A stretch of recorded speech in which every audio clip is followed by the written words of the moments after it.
It's Book Talk, and today we're discussing the book Great Expectations by Charles Dickens. My name is Brianca Jay. I'm your host. Stay tuned.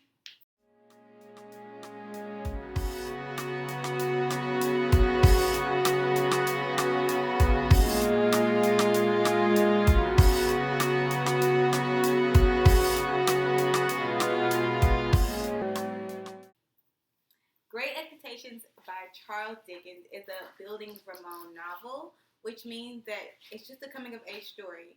It's best characterized by, let me check it in, the growth of the protagonist, the early stage of discontent, and the process of self-actualization.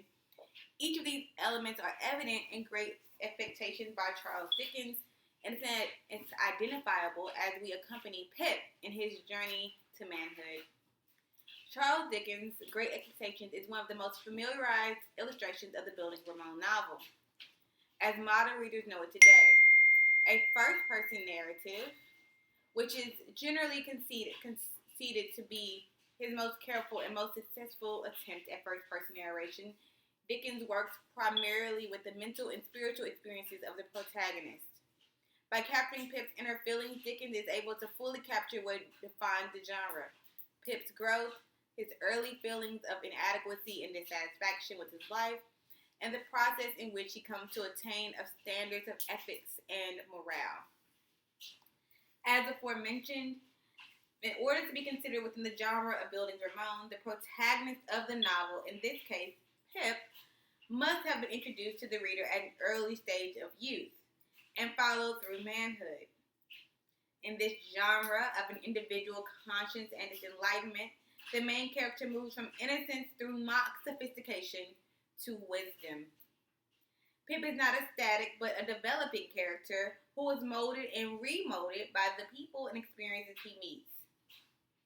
Pip is first introduced to the reader while he explores the churchyard, visiting his dead parents and siblings.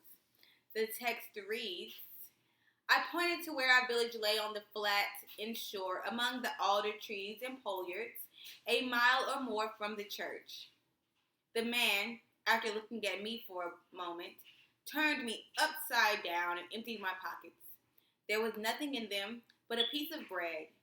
When the church came to itself, for he was so sudden and strong that he made it go head over heels before me, and I saw the steeple under my feet.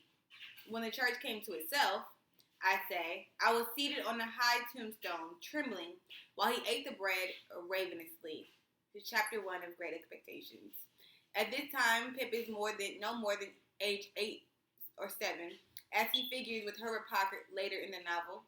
By the novel's end, Pip is visiting Biddy and Joe in England, and he's thought to be about 23. The reader can follow along with Pip's growth by the way in which Charles Dickens structures the book in 3 separate sections.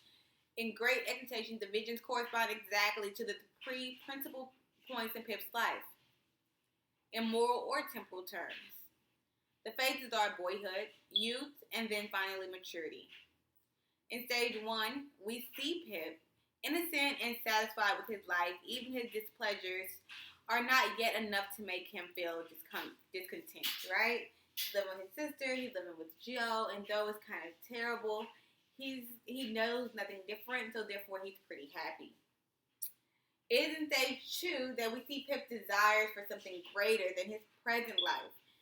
Pip is introduced to Sadie's house and to his love interest Estella, who forces this attitude of inadequacy on him.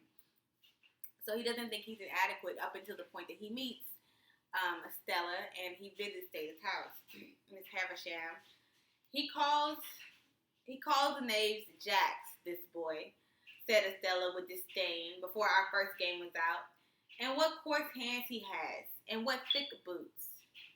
I had never thought of being ashamed of my hands before, but I began to consider them very different pair. Her contempt for me was so strong that it became infectious, and I caught it. She won the game, and I dealt. I misdealt as was only natural when I knew she was lying in wait for me to do wrong. And she denounced me for a stupid, clumsy, laboring boy.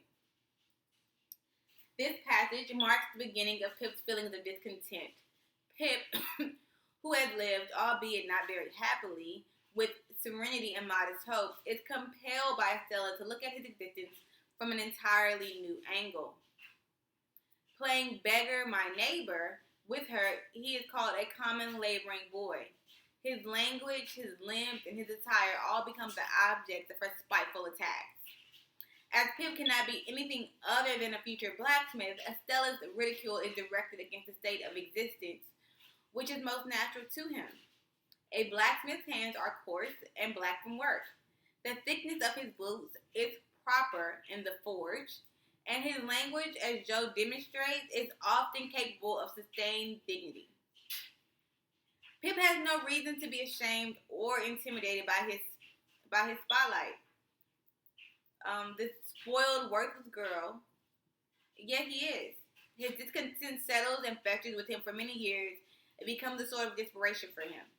He feels so inadequate that he begins to dream of an entirely different lifestyle from any he has ever known before.